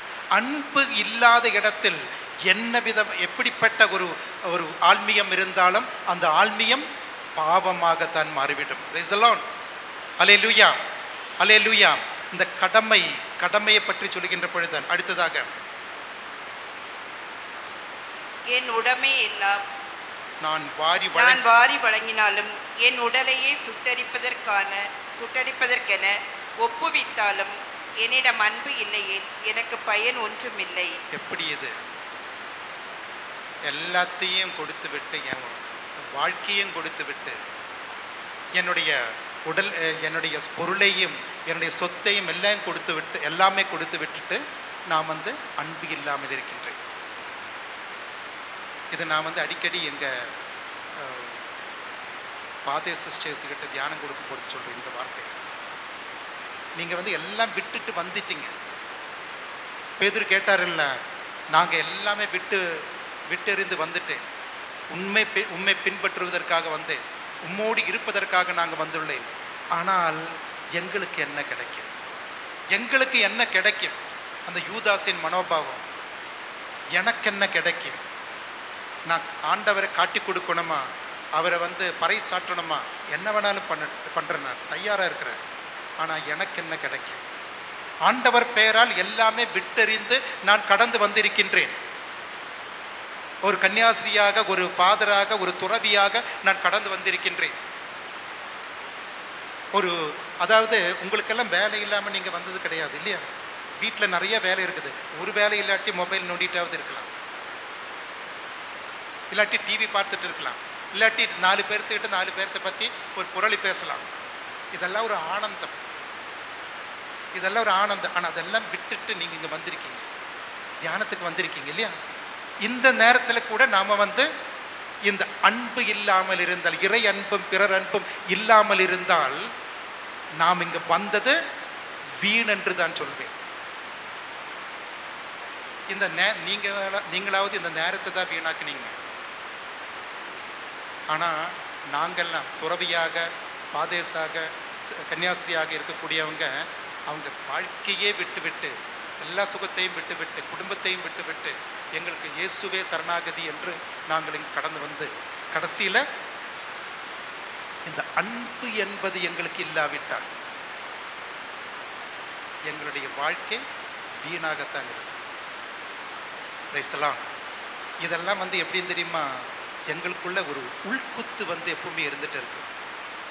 எனக்குள்ள ஒரு உள்குத்து, நான் சரியான பாதையை தேர்ந்தெடுத்திருக்கிறேன். நான் நிறைய பேர் வந்து இந்த வாழ்க்கையை வந்துட்டு திரும்பி போகிறாங்கல்ல, வாழ்க்கையில் வந்து ஒரு அர்த்தமும் எந்த ஒரு ஒன்றுமே அவங்களுக்கு வந்து இந்த வாழ்க்கையெல்லாம் சும்மா வேஸ்ட்டு அப்படின்னு சொல்லி மறுபடியும் பழைய வாழ்க்கைக்கு போகிறாங்கல்ல, அது காரணம் இதுதான். உண்மையான இறை அன்பும் பிறர் அன்பும் உண்மையில் உள்ளத்தில் இல்லாமல் இருந்ததினால், நான் பெரிய ஒரு தியாகத்தை செஞ்சேன் என்று தனக்குள்ளேயே அந்த அந்த ஒரு அகந்தையினால், அகந்தை கொண்டு நடப்பதனால்தான் இந்த திரும்பவும் அவர்கள் வந்து அந்த வாழ்க்கைக்கு திரும்பி செல்கிறார்கள். அடுத்ததாக, அன்பு பொறுமை உள்ளது, நன்மை செய்யும், பொறாமைப்படாது, தற்புகழ்ச்சி கொள்ளாது, இருமாப்பு அடையாது. இதெல்லாம் வந்து அப்போ அன்பு இருந்ததுனால் இது எந்த பிரச்சனையும் இல்லை. நம்ம முதல்ல இருந்தே சொல்லிட்டு இருக்கிறோம். நாம் வந்து தாழ் போட்டு நம்முடைய சொற்களை வந்து நம் உதட்டை வந்து நாம் வந்து கூட்டி வைக்க வேண்டிய அவசியம் கிடையாது. நாம் வந்து எடைக்கல், புது எடைக்கல்லை வந்து நாம் வந்து செய்ய வேண்டும். அது எந்த எடைக்கல்? இறைவன் என்னை எந்த அளவுக்கு நேசித்துள்ளார், அன்பு செய்துள்ளார், அந்த எடைக்கல். என் ஆண்டவர், என் மீட்பராகிய இயேசு கிறிஸ்து கல்வாரியில் எனக்காக இறந்தது, எனக்காக என் மீது கொண்ட அன்பினான். யோவானின் நற்செய்தி 3:16 சொல்வது போல, தன்னுடைய ஒரே மகனையே நமக்கு தரும் அளவிற்கு கடவுள் நம்மீது அன்பு கூர்ந்தான். யோவான் மறுபடியும் தன்னுடைய திருமுகத்தில் சொல்கிறான், நீங்க கடவுளுக்கு அன்பு செய்ததுனால இல்லை, கடவுள் உங்கள் மீது கொண்ட அன்பு தான் அன்பின் அடிப்படை. புரியுதுங்களா? அந்த அன்பு நாம் அதை செஞ்சோம் இதை செஞ்சோம் அது இல்லை. அப்படி நாம் வந்து அன்பு செஞ்சோம், அவங்களுக்கு இவ்வளவு பணத்தை கொடுத்தோம், ஆண்டவர் முன்னாடி இவ்வளவு ஜபமாலையை சொன்னோம், வேண்டாம் சொல்லலை. 100 ஜபமாலை சொன்னாலும் நீங்கள் வந்து காசு கொடுத்து ஒரு வருஷம் முழுவதும் வந்து திருப்பலிக்கு ஒப்பு கொடுத்தாலும் உள்ளத்தில் அன்பு இல்லாமல், அன்பினால் ஏவப்படாமல் இது செய்து விட்டால் நீங்கள் வந்து செய்கிறது, நாம் வந்து நீங்கள் இல்லை, சாரி என்னை கூட உட்படுத்தி தான் சொல்கிறேன், நாம் வந்து செய்வது வீணானது. வீண் வீண் வீண் வீண் சபையுரையாளர் சொல்லுவாரல்ல, வீண் எல்லாமே வீணானது என்று சொல்கிறார். Price the Lord. அடுத்தது, அன்பு இழிவானதை செய்யாது, தன்னலம் நாடாது, எரிச்சலுக்கு இடம் கொடாது, தீங்கு நினையாது. Price the Lord. இதெல்லாம் தான் சொல்லிட்டே இருந்தோம். நம்ம ஆரம்பத்தில் நம்ம சொல்ல பற்றி சொல்லுகின்ற பொழுது அங்கே வந்து அன்பு இழிவானதை செய்யாது, இழிவானதை செய்யாது. ஏன்னா எனக்கு முடியாது இழிவானதை செய்வதற்கு, என்னால் சொல்வதற்கோ செய்வதற்கோ என்னால் முடியாது. ஏன்னா என்கிட்ட வந்து அன்பு தான், உள்ளத்தில் அன்பினால் பொங்கி எரிந்து கொண்டிருக்கின்றேன். எலியா இறைவாக்கினர் அவர் வந்து அந்த குகைக்குள்ளே தங்கிட்டு இருக்கும்போது அவர் வந்து மறைவாக அரசரை பயந்து ஓடி ஒளிந்து அங்கே போய் தங்கி இருக்கிற குகையில். அப்பொழுது வந்து அவரிடம் வந்து கேட்கிறார், நீ இங்கே என்ன செய்கிறார் என்று. முதல்ல வந்து புயல் வந்தது, அவன் வந்து வெளியே எட்டி பார்த்துற எதுவுமே இல்லை, இடித்தது, வெளியே பார்த்துற எதுவுமே இல்லை. அப்பொழுது ஒரு தென்றல் வந்து வீசியது. அந்த தென்றல் வந்து வீசிய பொழுதுதான் அங்கு கடவுள் வந்து அவருடைய உருவம் தெரிந்தது. அந்த அவருடைய சத்தம் ஒலித்தது. அப்பொழுது அவர் கேட்கிறார், நீ இங்கே என்ன செய்கிறாய்? அதற்கு வந்து அவர் சொன்னார், நான் படைகளின் தலைவராகிய ஆண்டவரை பற்றிய அன்பினால் பற்றி எரிந்து கொண்டிருக்கின்றேன். என்னது? பற்றி எரிந்து கொண்டிருக்கின்றேன். படைகளின் தலைவராகிய ஆண்டவரை பற்றிய அன்பினால் நான் பற்றி எரிந்து கொண்டிருக்கின்றேன். இறைவாக்கினருக்குள் மிக உயர்ந்த ஒரு இறைவாக்கினராக அவர் இருந்தார். 7 வருஷத்துக்கு நான் சொல்லாமல் இனி மழை பெய்யாது, கார்மேகம் வராது என்று சொன்னார். துளி கூட மழை, ஒரு சொட்டு கூட மழை பெய்யல. அவர் வந்து வெட்டினார். அதாவது பால் தேவனுடைய இறைவாக்கினர்கள் எல்லாம், பூசாரிகள் எல்லாம் ஓடி வந்தாங்க. நூறுக்கணக்கான ஆளுகள் வந்து அவங்க வந்து பலி ஒப்பு கொடுத்தாங்க. காலையிலிருந்து சாயங்காலம் வரைக்கும், சூரியன் மறைவுகின்ற அந்த தருணம் வரையிலும் அவங்க வந்து பால் தேவனே பால் தேவனே என்று ஜெபித்தார்கள். ஆனால் இவர் வந்து சவால் விட்டார். என்னன்னு, நீங்கள் வந்து சொல்கிறதெல்லாம் நான் வந்து கேட்குறேன். உங்கள் பலியை வந்து ஆண்டவர் வந்து தீயிறக்கி வந்து, உங்களுடைய கடவுள் தீயிறக்கி வந்து எடுத்துக்கொண்டால் நான் வந்து அது வந்து கேட்கிறது தயாராக இருக்கின்றேன். சவால் ஒத்தை ஆளாக இருந்து, அரசும் எல்லாமே இவருக்கு எதிராக இருக்கின்றது. ஆனால் ஒத்தாளாக இருந்து அவர் வந்து சவால் விடுகிறார். கடைசியில் இந்த பலிபீடத்தின் மீது மாட்டை வெட்டி வச்சு அதில் வந்து அதுக்கு முன்னாடி வந்து அந்த பலிபீடத்தில் வந்து தண்ணீரை பல முறை வந்து ஊற்றி, அதன் பிறகு அந்த பலியை பொருளை வந்து அங்கே வச்சு, அதன் பிறகு அவர் வந்து ஜெபிக்கின்றார். உடனடியாக மேலிருந்து வானத்திலிருந்து தீ இறங்கி வந்து அந்த பலியை வந்து ஏற்றுக்கொள்கின்றது. அவ்வளவு சக்தி வாய்ந்த ஒரு இறைவாக்கினர், சவால், ஒரு நாட்டுக்கு எதிராகவே சவால் விடக்கூடிய திறமை கொண்டவர்.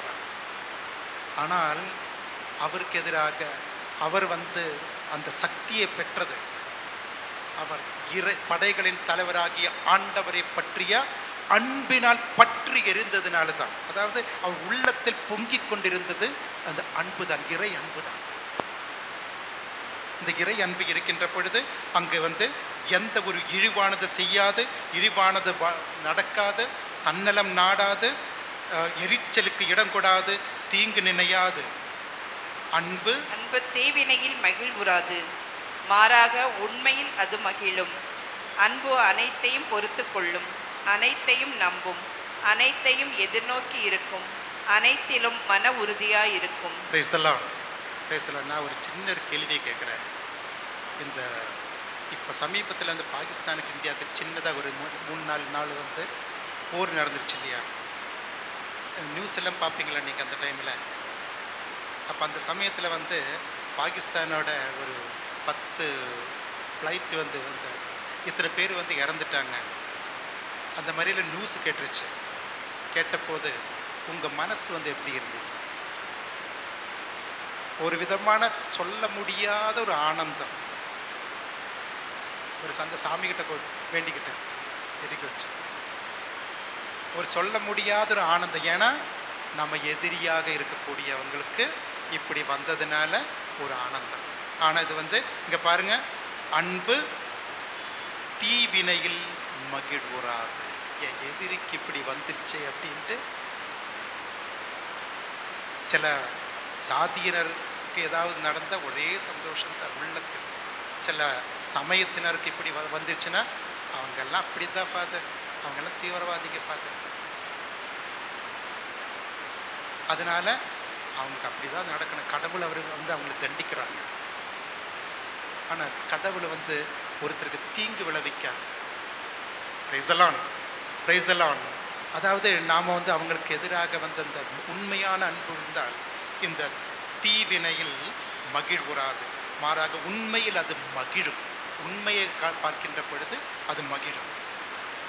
அனைத்தையும் நம்பும், அனைத்தையும் எதிர்நோக்கும், அது எதிர்நோக்கி இருக்கும், அது அனைத்திலிருந்தும் மன உறுதியாய் இருக்கும், அனைத்திலும் மன உறுதியாய் இருக்கும். அடுத்ததாக இறைவாக்கு உரைக்கும் கொடை ஒளிந்து போம், பரவச பேச்சு பேசும் கொடையும் ஓய்ந்து போம், அறிவும் அழிந்து போம், ஆனால் அன்பு ஒருபோதும் அழியாது. நாம் வந்து ஒரு அபிஷேக ஆராதனை வரும்போது உடனே ஜெபிக்கிறது என்ன? எனக்கு அந்த வரம் வேண்டும், இந்த வரம் வேண்டும், அது வேண்டும், இது வேண்டும். ஆனால் யாராவது அன்பினால் நான் பற்றி எரிய வேண்டும் என்று ஜெபிச்சிருக்கேன். கொடைகளும் வரங்களும் கனிகள் எல்லாம் வந்து எனக்கு வேண்டும், ஆனால் அன்பினால் நான் பற்றி எரிய வேண்டும் என்று நான் வந்து ஜெபிச்சிருந்தேன். இது எதுவுமே எனக்கு தேவையில்லை, எதுவுமே எனக்கு தேவையில்லை. ஏன்னா அனைத்தும் எனக்கு கைகூடும். எனக்கு ஒரு என் நிலையிலும் ஒரு பிலிப்பியருக்கு எழுதிய திருமுகம் 4வது அதிகாரத்தில், அது வந்து அப்புறம் கூட எடுத்துடலாம், 4வது அதிகாரத்தில் அங்கே சொல்கின்றது 11வது வசனத்தில் என் நிலையிலும் மனநிறைவோடு இருக்க கற்றுக்கொண்டுள்ளேன். என் நிலையிலும் மனநிறைவோடு இருக்க நான் கற்றுக்கொண்டுள்ளேன். புனித பவுல் சொல்கிறார். அதை எப்படி வந்துருச்சுன்னு தெரியுமா? இந்த இறை அன்பு உள்ளத்தில் இருந்த பொழுதுதான். பல முறை அடிபட்டிருக்கிறார், பல முறை சிறைப்பட்டிருக்கிறார், பல முறை கப்பல் சேதத்தில் சிக்கியிருக்கிறார், பல முறை அவமானத்துக்கு உள்ளாக்கி இருக்கிறார், பல முறை சாட்டையால் அடித்திருக்காங்க. அது எத்தனை முறைங்கிறது பல முறை அவர் எண்ணி எண்ணி எண்ணி சொல்றார். ஆனால் அந்த சமயத்திலும் மன நிறைவோடு இருக்கிறேன். காரணம் என்ன? உள்ள அன்பு இருக்கின்றது. இறை அன்பின் அந்த ஊற்று அவருக்குள்ளே இருந்துருச்சு. Price the Lord. அதனால தான் அவர் கேட்டார், இறைய அன்பிலிருந்து யாராலும் என்னை பிரிக்க முடியாது, யாராலும் என்னை பிரிக்க முடியாது. அந்த மனநிறைவோடு இருப்பதை பற்றி பார்க்குறீங்களா?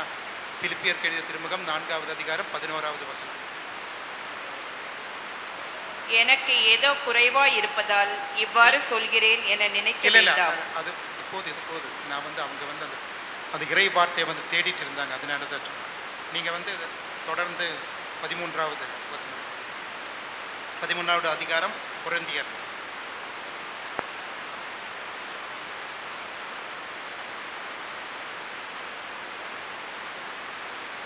நம்முடைய அறிவு அரைக்குறையானது. சரி, இது நேரம் இல்லாத காரணத்தினால் நாம் இனி நீங்கள் தனியே போய் படிங்க. 1 மணி ஆகுது. எனவே நீங்கள் செய்ய வேண்டிய காரியம் இதுதான். நம்முடைய சொல், செயல், சிந்தனை, கடமைகள் இவற்றுக்குள் சில விஷயங்களை தாப்பால் போட்டு நாம் அடைக்க வேண்டும். சில விஷயங்களை நாம் ஏற்க வேண்டும். இந்த ஒரு பெண்மணியை ஆண்டவர் ஒரு வீட்டில் போய் அந்த இறந்து போன அந்த பெண்மணியை உயர்த்துகிறார், அது வாழ்வுக்கு கொண்டு வருகிறார். அப்பொழுது அந்த அவர் அங்கே போன உடனே சொல்கிறார், இந்த பெண் இறக்கவில்லை, உறங்குகிறார் என்று. அதற்கு அவங்க என்ன சொன்னாங்க? கேவலப்படுத்தினாங்க. எங்களுக்கு தெரியாதா செத்தது எப்படி இருக்கும், தூங்குவது எப்படி இருக்குன்னு எங்களுக்கு தெரியாதா? அப்போ அவர் என்ன செஞ்சார் தெரியுமா? இந்த 12 சீடர்களை கூட்டிகிட்டு போனாலும் அவர்களுக்குள்ள 3 பேரை தான் உள்ளே கொண்டு வந்தாங்க. பிறகு இந்த அவருடைய அந்த பெற்றோர், அந்த பெண்மணியோட பெற்றோர்களை உள்ளே கொண்டு வந்தாங்க. மற்றவங்களை வெளியே நிற்க சொன்னாங்க. அதன் பிறகுதான் பெண்மணியை எழுந்திரு என்று சொல்லி அவளை உயர்த்திய வாழ்வுக்கு கொண்டு வந்தது. நம் வாழ்க்கையில் நிறைவாழ்வு, நம்முடைய சொல், செயல், சிந்தனை, கடமைகள் முழுமையாக நிறைவேற்றுவதற்கு சில விஷயங்கள், சில ஆட்கள், சில சம்பவங்கள், சில பொருட்கள், தேவையில்லாத பொருட்கள், ஆட்கள் எல்லாம் நம் வாழ்வில் இருக்கும். அவற்றை நாம் அப்புறப்படுத்த வேண்டும். சிலவற்றை நாம் உட்கொள்ள வேண்டும், அதாவது உள் சேர்க்க வேண்டும். சிலவற்றை தள்ளிவிட வேண்டும். சிலவற்றை உள்ளே நாம் எடுத்துக்கொள்ள வேண்டும். எல்லா பொருளையும் நாம் கொண்டு வருவதற்கு நம் வாழ்க்கையும் நம் குடும்பமும் சந்தையல்ல என்பதை நாம் சிந்தித்து பார்க்க வேண்டும். சந்தையாக இருக்கக்கூடாது நம் குடும்பம். சாட்டை எடுக்க வேண்டிய இடத்துல சாட்டை எடுக்கணும்.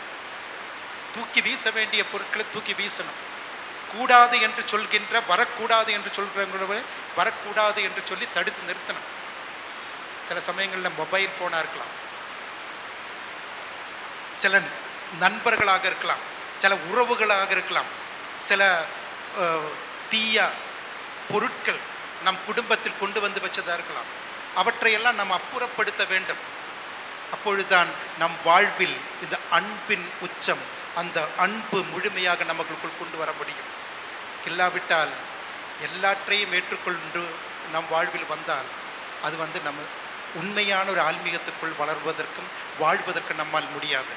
ஆண்டவர் சொல்லி இருக்கிறார், நான் மனுமகன் வந்திருப்பது வாழ்வு உண்டாகுவதற்கும் அது நிறைவாக உண்டாகுவதற்குமாகவே.